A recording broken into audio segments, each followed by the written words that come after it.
Kisah cinta keturunan Sunan Kalijaga, Sunan Muria dan Dewi Roroyono. Pernikahan Sunan Kalijaga dengan seorang wanita yang alim dan juga ayu bernama Dewi Saroh. Pada akhirnya hari yang dinanti-nanti tiba juga. Dewi Saroh mengandung seorang anak yang dikabarkan akan menjadi seorang alim ulama yang besar dan sama seperti ayahnya. Singkat cerita, penantian itu tiba, terlahirlah anak laki-laki yang tampan dan juga berkilauan. Sunan Kalijaga merasa senang dengan kelahirannya dan dia memberi nama Umar Said, karena masih dalam kerajaan Umar Said sering dipanggil dengan sebutan Raden.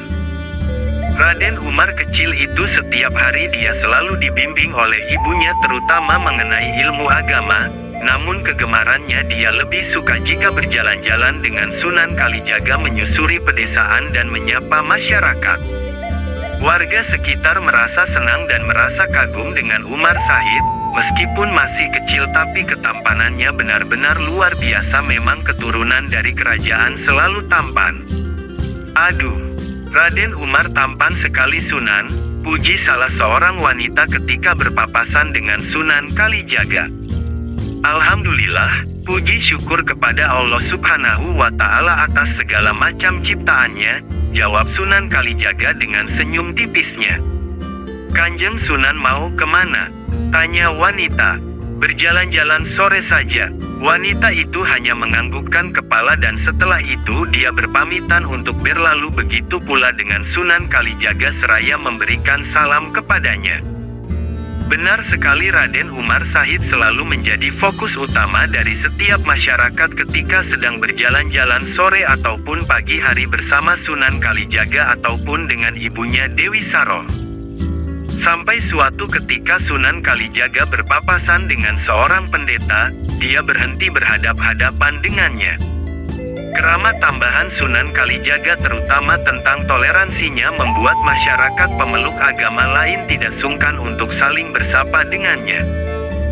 Hal inilah yang pada akhirnya nanti akan diturunkan kepada Raden Umar Said, yang dimana selama masa hidupnya nanti akan berteman juga dengan kalangan Brahmana atau pemuka agama lain tanpa harus memaksa atau membedakannya. Raden Umar, suatu hari nanti dia akan menjadi seorang alim ulama yang sakti mandraguna, dan akan tinggal di tempat yang sangat tinggi, kata Brahmana tersebut. Insya Allah, jika Gusti Kang Kersa sudah menghendakinya, maka kita sebagai manusia dan hambanya hanya bisa pasrah menjalankan takdirnya, kata Sunan Kalijaga. Sang Hyang Agung pasti akan memberkati Raden Umar Said, amin. Terima kasih atas segala doanya, kata Sunan Kalijaga seraya dengan senyum tipisnya. Singkat cerita, beberapa tahun berlalu Raden Umar Said sudah tumbuh menjadi seorang remaja yang tampan dan gagah berani. Kayak-lokan tubuhnya itulah yang membuat banyak sekali orang terpana pada dirinya, terutama remaja-remaja gadis banyak sekali mengaguminya. Hari itu Raden Umar tengah berjalan-jalan sendirian menyusuri pedesaan seperti biasanya ketika bersama dengan Sunan Kalijaga waktu masa kecilnya. Dia merasa senang jika bercengkrama dengan masyarakat, banyak sekali ilmu yang diambilnya. Kegemarannya inilah yang pada akhirnya membuat masyarakat terpana dengan sikap sopan santunannya, bukan hanya sekadar pada parasnya.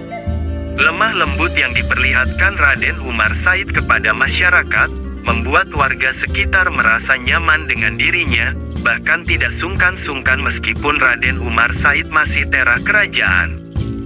Kembalikan tongkatku, tiba-tiba saja terdengar suara gadis kecil yang tidak jauh dari jalan. Tongkatmu, apa yang sudah berada di tanganku ini akan menjadi milikku. Tidak jauh dari sana tampak anak seusia Raden Umar Said tengah memegang tongkat.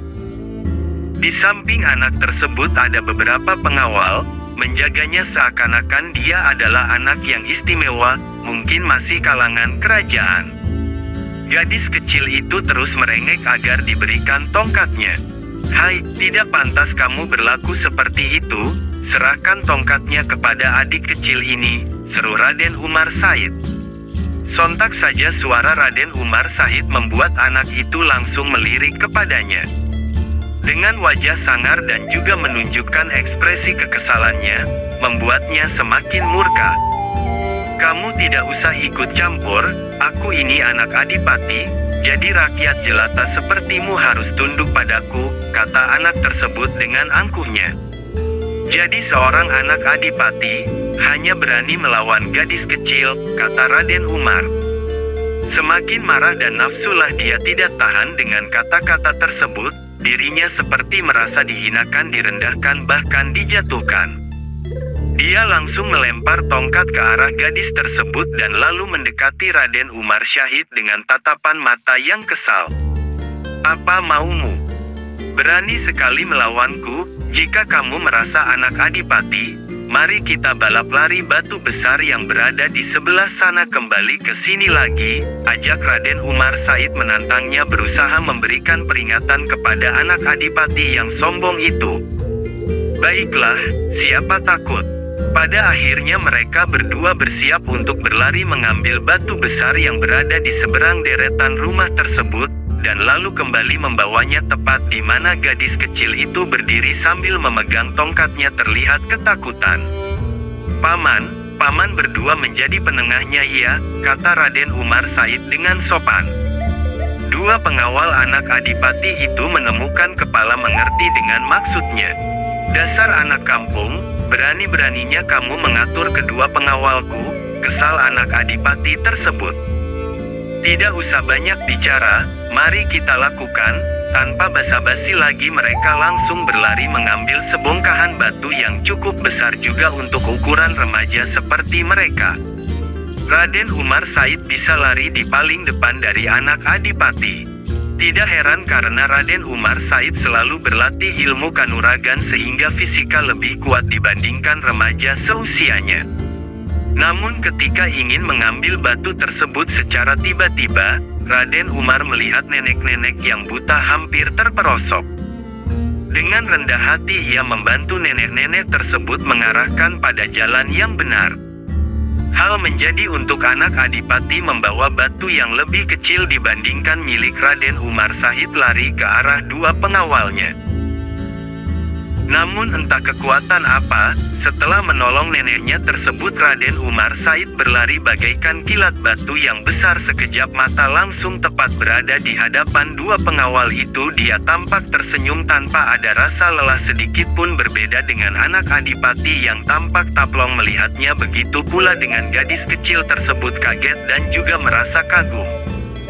"Tidak perlu kau sombongkan ilmumu itu, Cuk. Jika benar-benar kuat datanglah ke pesantren Ngerang, tunjukkan kekuatanmu di sana." Suara wanita tiba-tiba membuat dada Raden Umar Said bergemetar. Bersambung.